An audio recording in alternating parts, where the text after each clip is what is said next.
All right, we are live. Today I have my great friend Benny from Classical Liberalism on Instagram. I will be asking him a few questions, multiple questions about his ideology and his opinion on multiple things.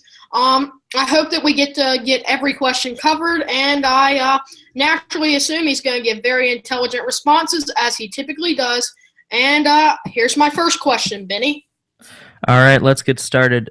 And hey, just in case you didn't hear that shout out, do check out my blog, which is on instagram.com/classicalliberalism, or my website, theclassicalliberal.wordpress.com. Here is my first question. This is a very simple question. What is your opinion on the Greek philosopher Socrates? Socrates. You know, the thing about Socrates is that he's got a lot of different things going on. In terms of moral philosophy, I think that he's got a lot of intriguing ideas, especially in terms of education as well. He definitely has, vendor of the Socratic method. He has a knack for pushing people in a way that they usually aren't pushed, and questioning them in certain ways that were infuriating enough to the Greeks. They ended up trying to, kill him and then have him exiled and all that stuff. In terms of his political philosophy, it's always kind of fishy.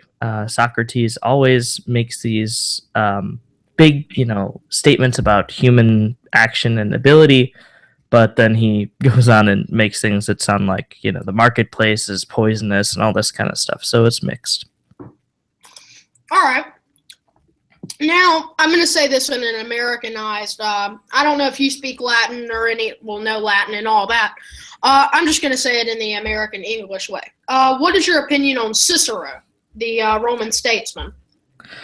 Cicero, to be honest, I think that he has a lot of interesting stuff to say, but a lot of the stuff that I think the problem with Cicero and a lot of these guys is that we get our information from them secondhand. I mean, you read Cicero by reading that Petrarch copied Cicero a million times just to learn his language. I think he's a fantastic writer, although I don't speak Latin, so I don't actually know if he was a great writer in Latin, but certainly his English translations are great.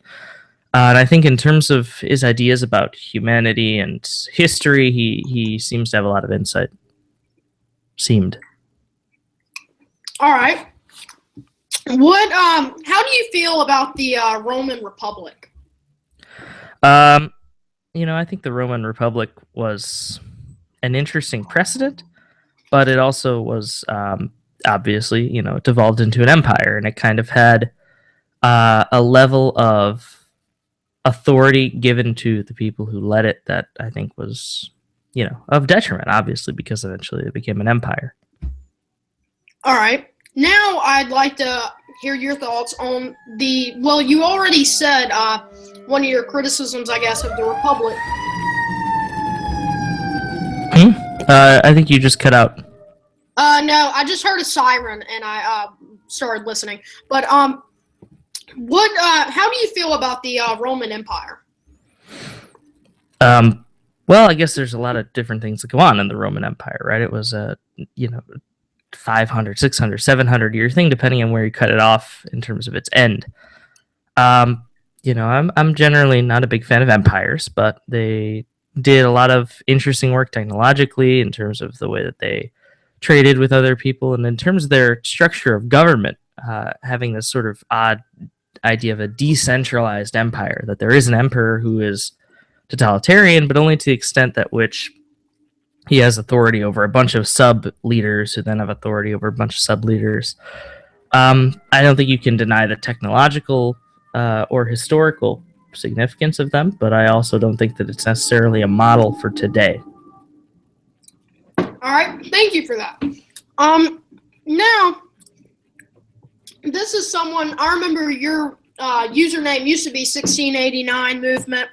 You were one of the people who really inspired me to become more classically liberal. And you were really into John Locke. And now you're just classical liberalism. I assume you still hold a positive view on John Locke, since that's kind of how it all got started. Now, I'd like to hear your opinion on both John Locke and classical liberalism. Well, I don't think I would have named my profile or any of this stuff after classical liberalism if I didn't firmly believe that it is a ideology that is good or that would advance good stuff and have good outcomes on society as a whole.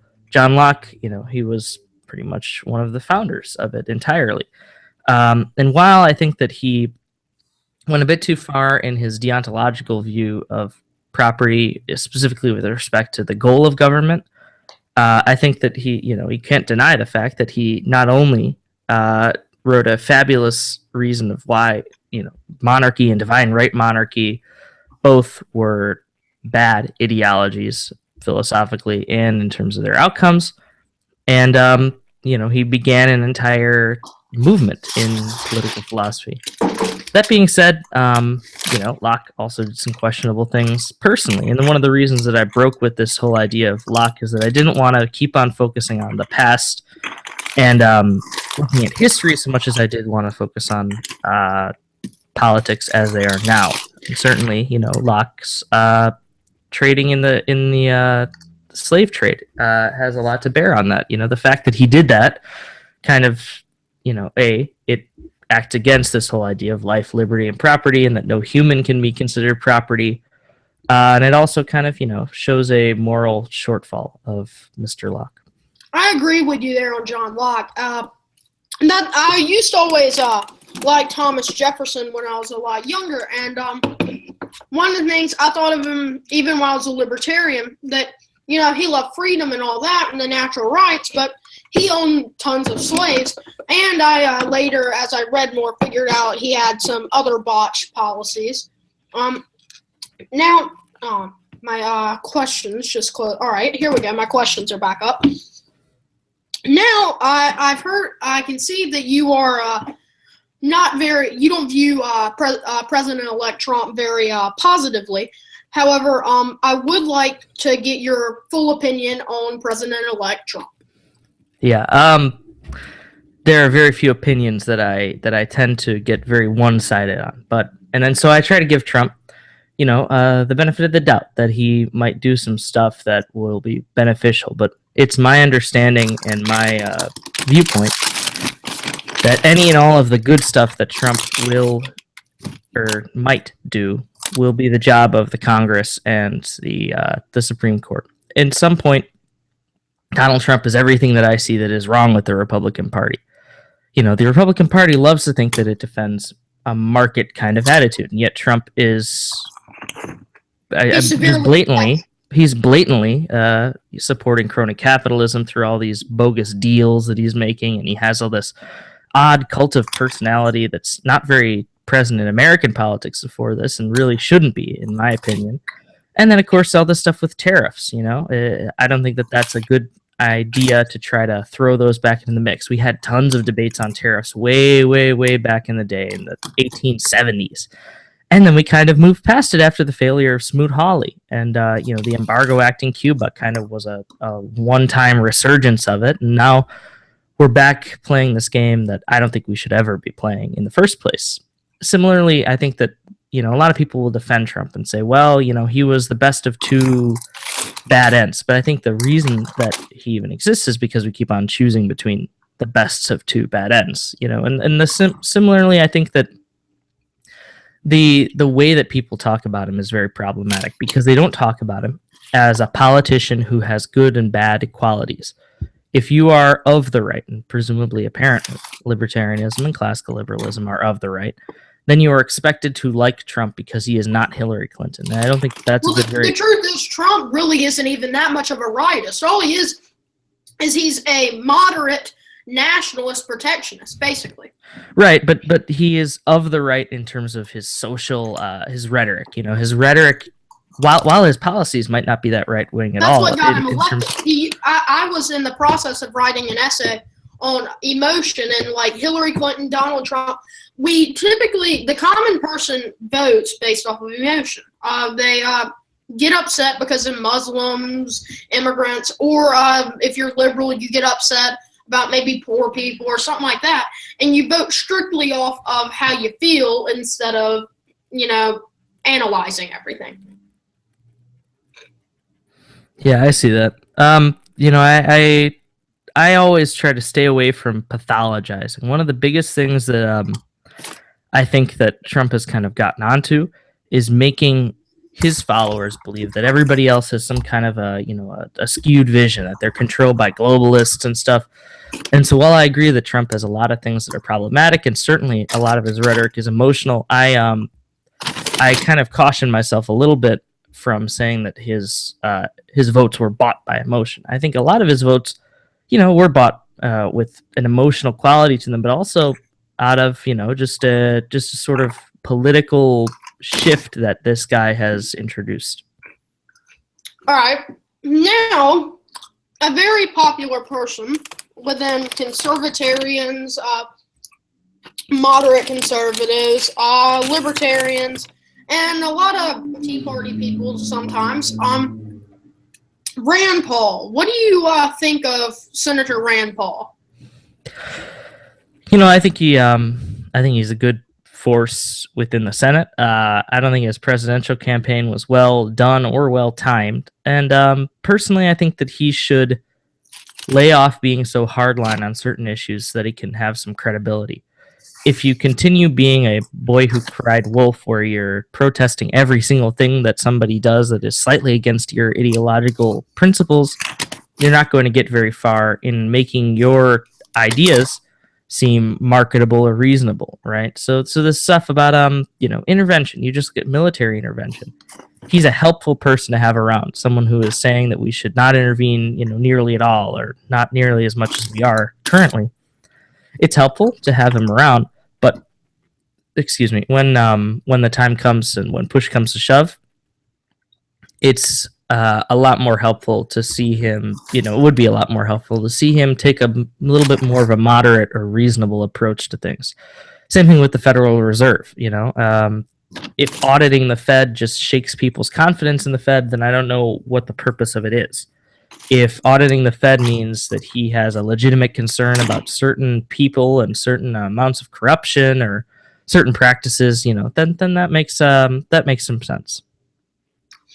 I agree with you. I believe that Rand, he's right on a lot of things, but he has the right to believe what he wants to and all that. As he's a constitutionalist, he clearly believes that too.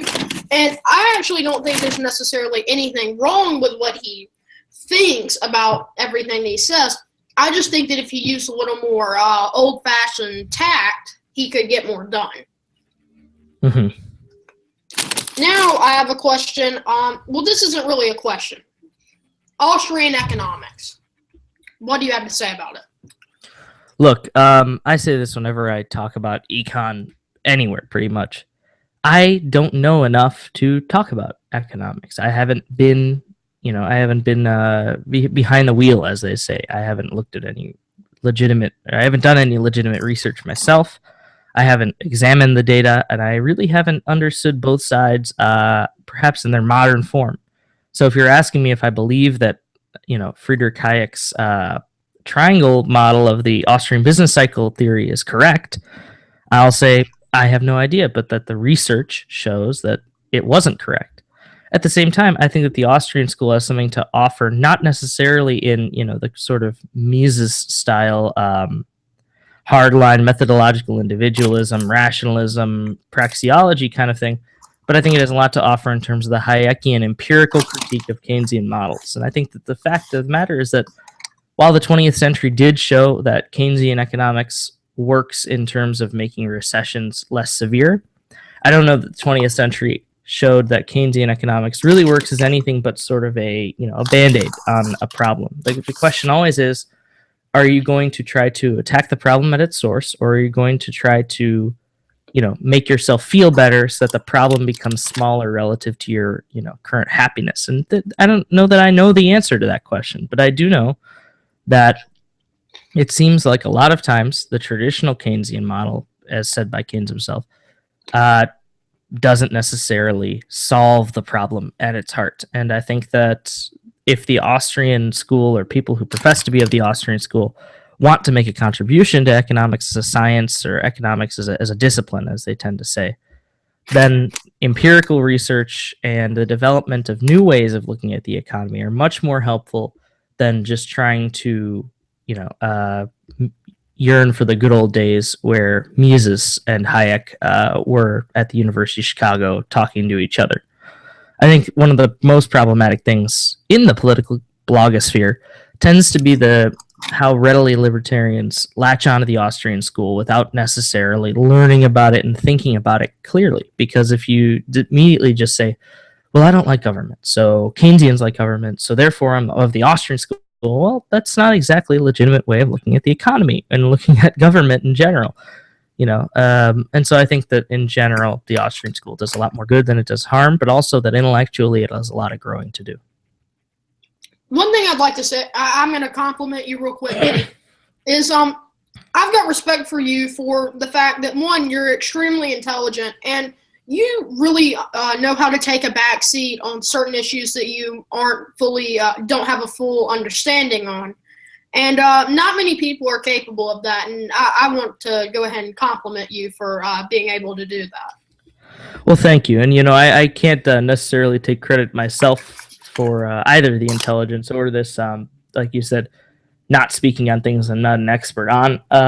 And it's mainly just because I've learned that over my time that I've spent, in the political blogosphere, and certainly a lot of thinking about the Austrian school, interestingly enough, has kind of, led me to this, that, when Hayek says that a lot of the effects of our actions are unknowable and in both direction and magnitude, that kind of speaks the idea of, I don't necessarily know a lot of things about the world. And unless I go and look, it's kind of unknowable from, a static perspective.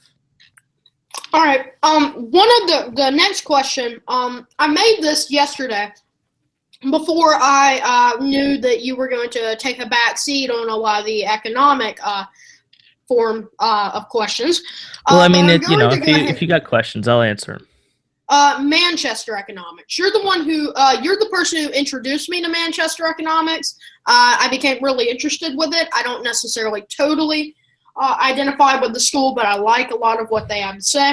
What is your opinion on the Manchester School of Economics?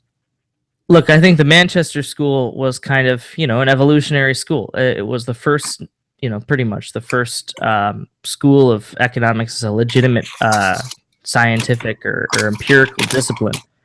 And, I like Adam Smith, I like David Ricardo, but all in all, I think that they clung too heavily to the model of England as kind of a representative of the world at whole, because if you look at England, it's an island. So if everybody buys all the property on it, and then, you make laws that say that people can't necessarily move away from England, or you make it difficult for people to move out of England, you're going to have rents and rent seeking and all that kind of stuff happen. But I also think that they clung too tightly to that and to the labor theory of value. So, at some point, I think the Manchester School and just in general classical economics, because they kind of defined classical economics, has a lot to say about our world today, but it also is not necessarily the most, they're not necessarily the most accurate schools in terms of developing modern economic models.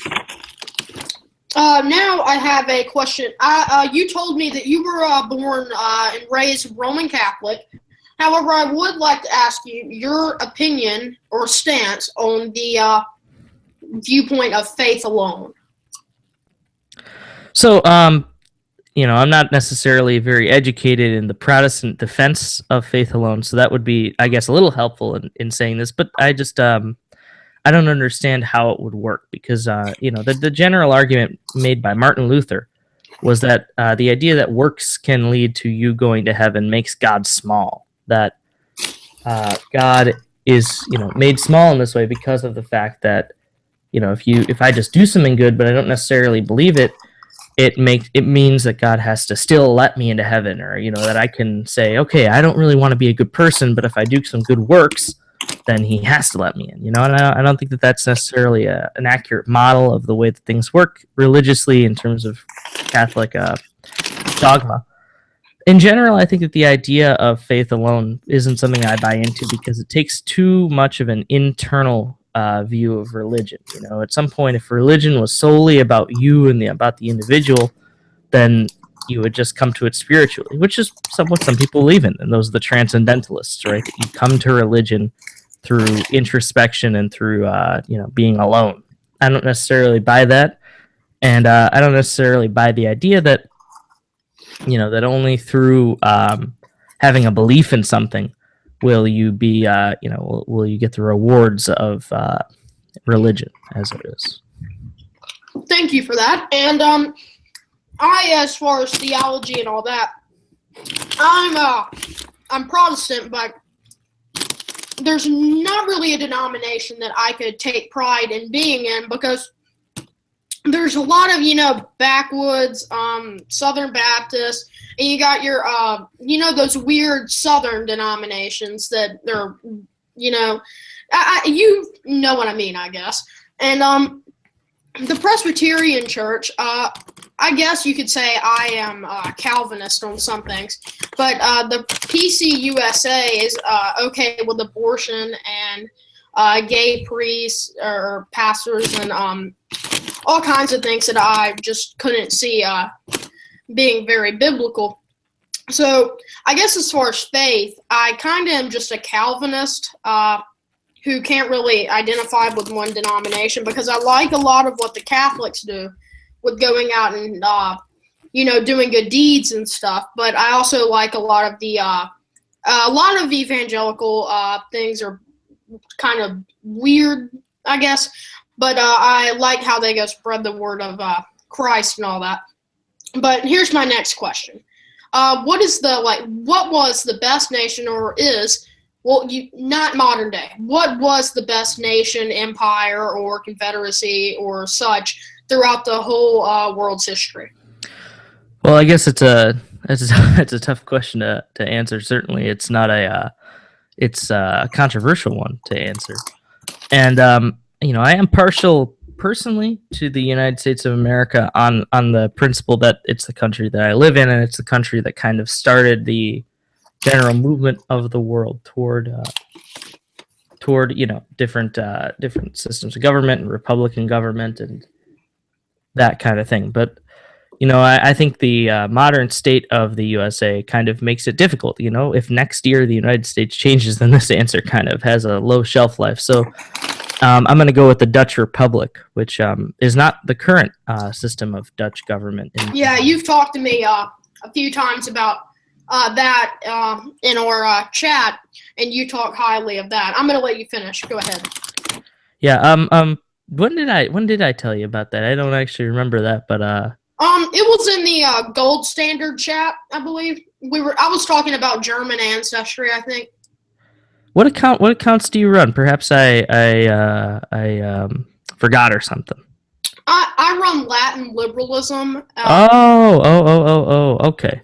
I just try to conduct my more professional business through this account.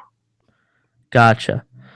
All right. So the Dutch Republic. The reason I admire it is that it was one of the first republics in continental Europe at the time, and it was one of the only ones that didn't have some kind of an odd elected autocrat or a king or something. And they defeated both the Holy Roman Empire, which is run by the Habsburgs, and the Spanish Habsburgs, and and stopped the English from invading, all in one 80-year-long fell swoop. And I think that that's an admirable thing to do while still maintaining religious tolerance and economic freedom and the free movement of capital within it.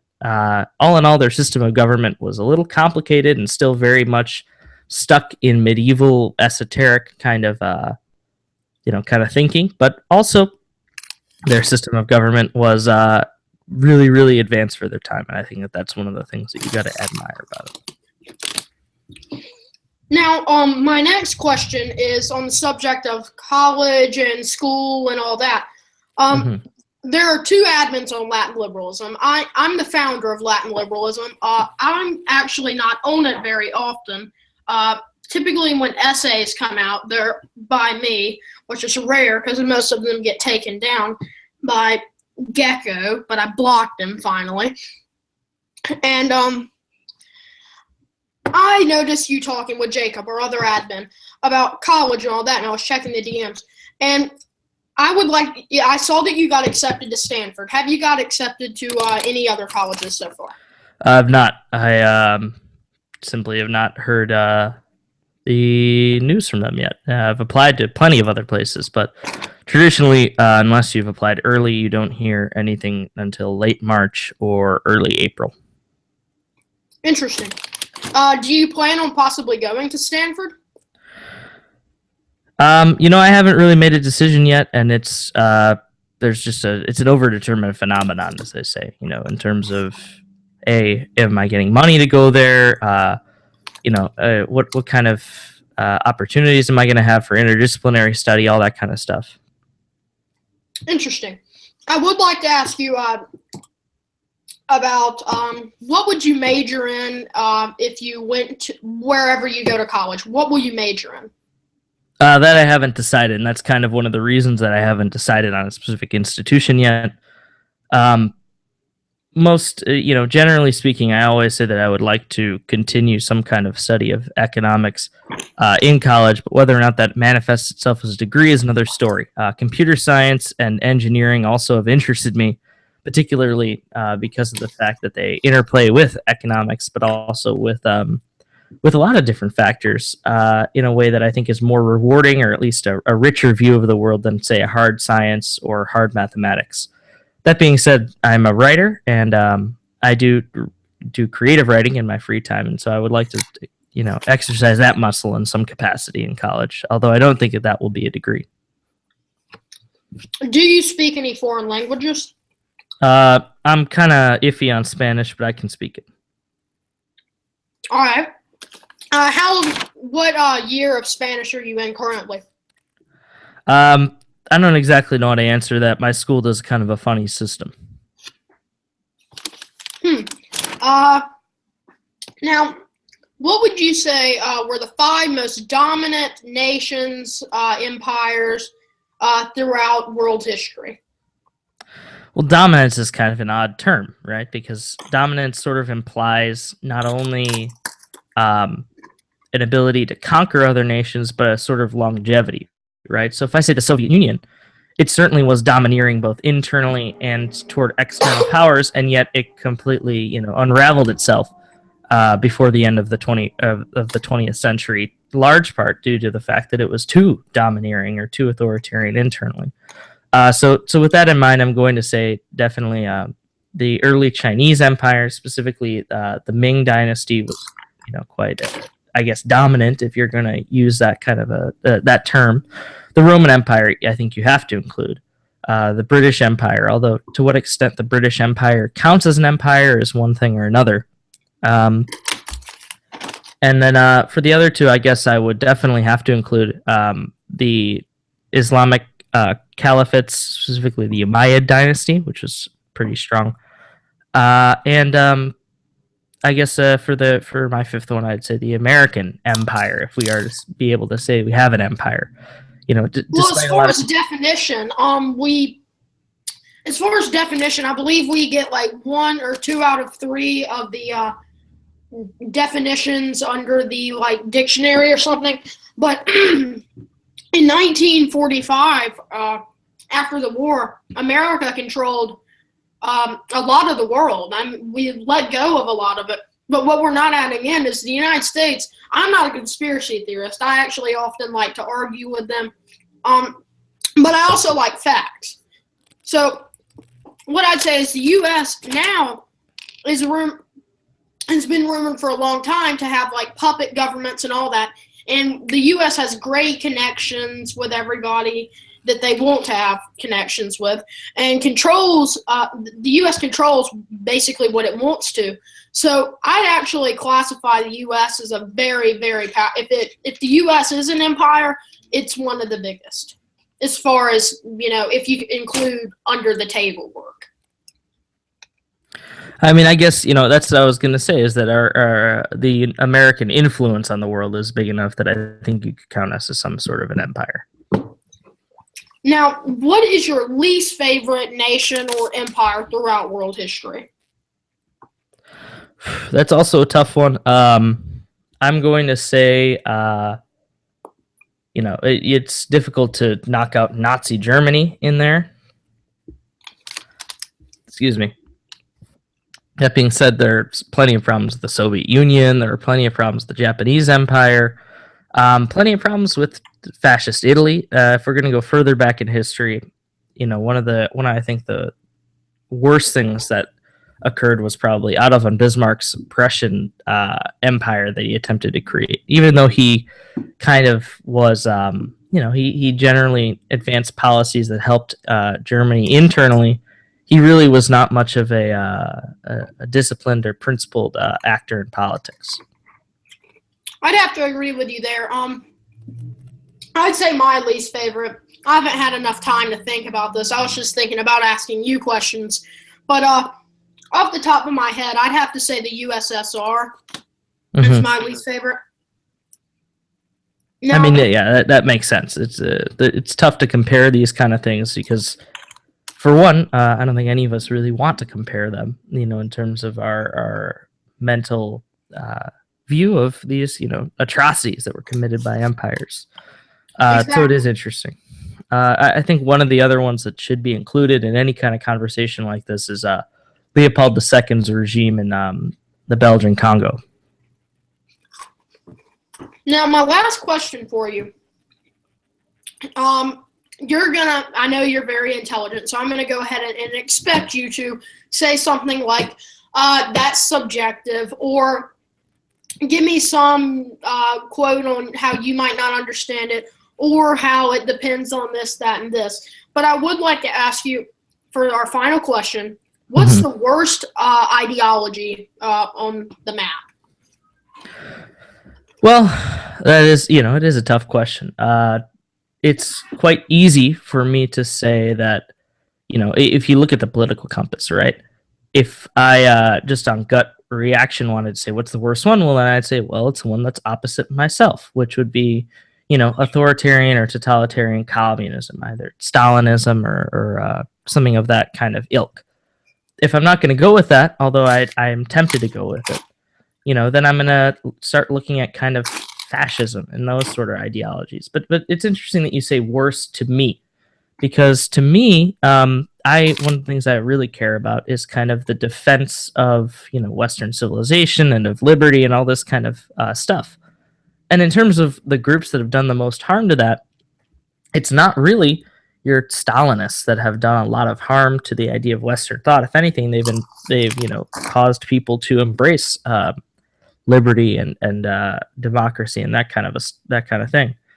And I'd be tempted to then say neo-reactionaries or the alt-right or neo-fascists, those kind of people, because they tend to siphon people who care about the West into sort of into ideologies that I don't think are very helpful in modern politics, and that I don't think are going to lead to good outcomes if they were implemented.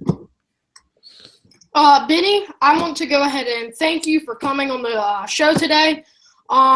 It'd be nice to have you back sometime to do maybe another interview, have a debate. I'm trying to get Nick Martinez. I'm trying to email him. And I'm going to try to have, you remember the gold standard, chat. I'm going to try to have a legendary debate between you and Nick Martinez. Wow. That is an interesting one. I don't know that I'm interested in necessarily debating Nick Martinez so much as talking with him about stuff, but I certainly would be interested, in sparring a little bit, especially because I don't exactly know his views currently, right? It's been a long time since I've seen him active on the blogosphere, and certainly it's been a long time since I've talked with him. So, I don't exactly know where I'd stand on that, but I'd certainly be interested in talking to Nick if he were interested in talking to me. Well, I want to go ahead and thank you again for coming on the show today. Thanks. Have a good week. Yeah, thanks too. And everybody remember to check out all of my sites, and you'll find plenty of other good stuff on there soon and from the past. All right.